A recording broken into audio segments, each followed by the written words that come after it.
حضرت جابر ابن عبداللہ انصاری جناب فاطمہ زہرا سلام اللہ علیہا سے روایت کرتے ہیں کہ بی بی سیدہ فاطمہ زہرا سلام اللہ علیہا نے فرمایا، ایک مرتبہ میں گھر میں بیٹھی تھی، اللہ کے محبوب حضرت محمد مصطفیٰ صلی اللہ علیہ وآلہ وسلم گھر میں داخل ہوئے اور کہا، اے میری پیاری بیٹی، اللہ کی تم پہ سلامتی ہو۔ میں بھی قریب آ کے بابا سے عرض کرنے لگی، اے میرے بابا، آپ پر بھی سلامتی ہو۔ میرے بابا نے کہا، فاطمہ، مجھے میرے جسم میں درد محسوس ہو رہا ہے۔ تو میں نے کہا، بابا، اللہ آپ کو ہر درد سے محفوظ رکھے۔ میرے بابا نے کہا، فاطمہ، اپنی چادر لاؤ، میں تھوڑی دیر تمہارے گھر میں آرام کرنا چاہتا ہوں۔ بس اللہ کے محبوب حضرت محمد مصطفیٰ صلی اللہ علیہ وآلہ وسلم اس چادر کے نیچے آرام فرما رہے تھے۔ میں نے دیکھا بابا کے چہرے سے نور آیا ہے اور گھر میں رحمت ہی رحمت برس رہی ہے۔ ابھی تھوڑا ہی وقت گزرا کہ اتنی دیر میں میرے بڑے بیٹے حسن ابن علی تشریف فرما ہوئے اور کہا، سلامتی ہو آپ پر اے ہماری ماں۔ میں نے کہا، تم پر بھی سلامتی ہو جنت کے جوانوں کے سردار۔ حسن نے کہا، ماں، مجھے گھر میں میرے نانا کی خوشبو آ رہی ہے۔ میں نے کہا، ہاں حسن، تمہارے نانا چادر کے نیچے آرام فرما رہے ہیں۔ حسن قریب گئے، نانا جان سلام۔ میرے بابا نے کہا، اے میرے پیارے نواسے، تم پر بھی سلام۔ حسن نے کہا، نانا، کیا میں آپ کے ساتھ چادر میں آ سکتا ہوں؟ میرے بابا محمد صلی اللہ علیہ وآلہ وسلم نے کہا، ہاں حسن، تم چادر میں آ جاؤ۔ بس میرا بیٹا حسن اور میرے بابا آرام فرما ہی رہے تھے کہ میرے بیٹے حسین آ گئے۔ آ کر ہی کہا، اے میری پیاری ماں، آپ پر اللہ کی سلامتی ہو۔ میں نے کہا، اے میرے حسین، میری آنکھوں کے نور، تم پر بھی اللہ کی سلامتی ہو۔ حسین نے کہا، ماں، مجھے میرے نانا کی خوشبو آ رہی ہے۔ میں نے مسکرا کے کہا، ہاں ہاں حسین، تمہارے نانا اور تمہارے بڑے بھائی حسن چادر کے نیچے آرام فرما رہے ہیں۔ حسین دوڑتے ہوئے گئے اور کہا، نانا، کیا مجھے اجازت ہے میں چادر میں آ جاؤں؟ تو میرے بابا نے کہا، ہاں حسین، تم آ جاؤ۔ بس میرے بابا اور حسن و حسین آرام فرما ہی رہے تھے کہ اتنی دیر میں اللہ کے ولی علی ابن ابی طالب علیہ السلام آ گئے اور آ کر ہی کہا، اے رسول اللہ کی بیٹی، تم پر سلام ہو۔ میں نے مسکرا کے کہا، اے اللہ کے گھر میں پیدا ہونے والے شیر خدا، آپ پر بھی سلام ہو۔ علی نے کہا، فاطمہ، مجھے میرے بھائی محمد صلی اللہ علیہ وآلہ وسلم کی خوشبو آ رہی ہے۔ میں نے کہا، ہاں حسنین کے بابا، اللہ کے رسول میرے بابا اور آپ کے فرزند چادر کے نیچے آرام فرما رہے ہیں۔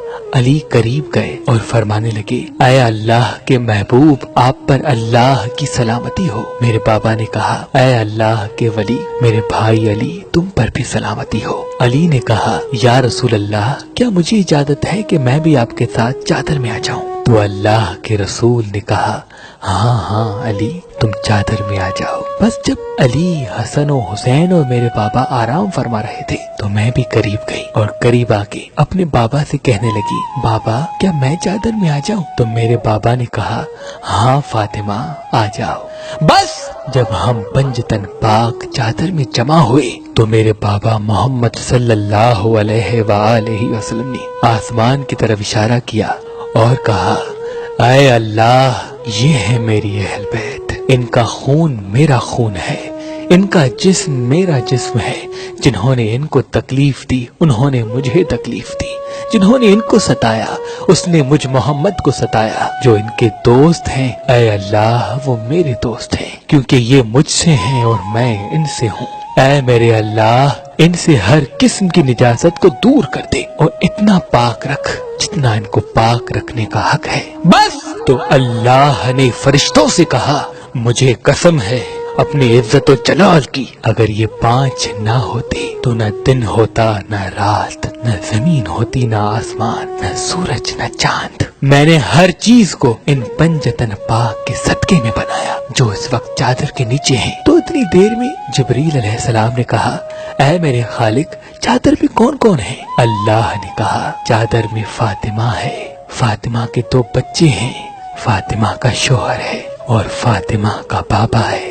جبریل نے کہا اے میرے مالک مجھے بھی اجازت دے، پنجتن پاک کے ساتھ چادر میں چلا جاؤں۔ اللہ سے اجازت لے کے جبریل جب ہمارے گھر آیا اور بابا سے کہنے لگا یا رسول اللہ، اللہ کی سلامتی ہو آپ پر۔ میرے بابا نے کہا جبریل امین تم پر بھی سلام ہو۔ جبریل نے کہا اللہ فرماتے ہیں کہ میں زمین و آسمان کو نہ بناتا، چاند و سورج کو نہ بناتا اگر یہ پنجتن پاک نہ ہوتے۔ یا رسول اللہ مجھے بھی اجازت دیں کہ میں بھی آپ کے ساتھ چادر میں آ جاؤں۔ تو میرے بابا نے کہا جبریل آ جاؤ۔ بس جب جبریل بھی ہمارے ساتھ چادر میں شامل ہو گیا، پھر جبریل کہنے لگا کہ اے اللہ کے محبوب، اللہ پاک نے آپ اہل بیت سے ہر قسم کی نجاست کو دور کر دیا اور پاک و پاکیزہ کر دیا، اتنا جتنا پاک و پاکیزہ رکھنے کا حق ہے۔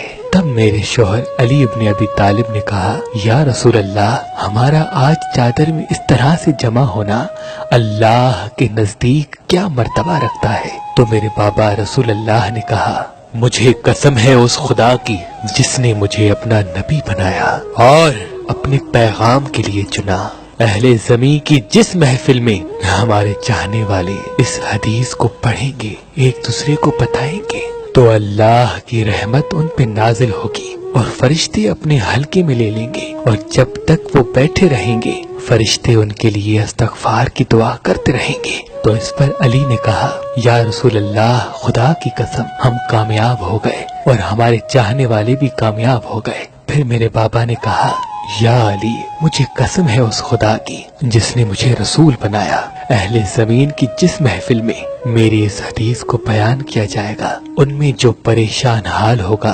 اللہ ان کی پریشانی کو ختم کر دے گا، جو بے اولاد ہوگا اللہ انہیں اولاد صالح عطا کرے گا، جو بیمار ہوگا اللہ انہیں شفا عطا کرے گا، جو حاجت جو رکھے گا اللہ اپنی دربار میں قبول و مقبول فرمائے گا۔ تو علی نے کہا یا رسول اللہ، اللہ نے ہمیں کامیاب کر دیا اور ہمارے چاہنے والوں کو خوش نصیبی سے نواز دیا، خوش نصیبی سے نواز دیا، خوش نصیبی سے نواز دیا۔